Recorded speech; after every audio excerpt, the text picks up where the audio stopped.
Hi friends, இன்றைக்கி pasta எப்படி பண்ணுறதுன்னு பார்ப்போம். ஒரு கடாயில் ஒரு டீஸ்பூன் ஆயில், கொஞ்சம் பட்டர், 2 வெங்காயம் பொடியாக நறுக்கி ஆட் பண்ணிக்கிறேன். இதோடு ஒரு டீஸ்பூன் இஞ்சி பூண்டு பேஸ்ட். இது நல்லா பச்சை வாசம் போகிற வரைக்கும் வதக்கி எடுத்துக்கலாம். இப்போது ஒரு தக்காளி,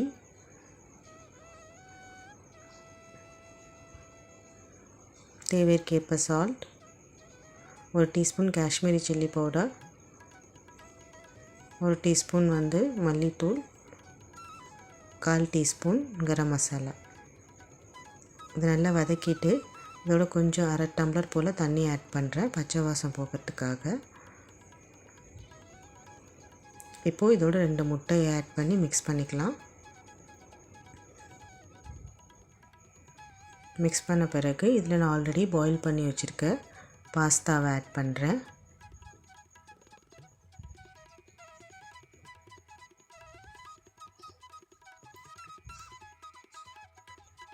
தேவைக்கேற்ப சால்ட், ஒரு டீஸ்பூன் சோயா சாஸ், ஒரு டீஸ்பூன் ரெட் சில்லி சாஸ்.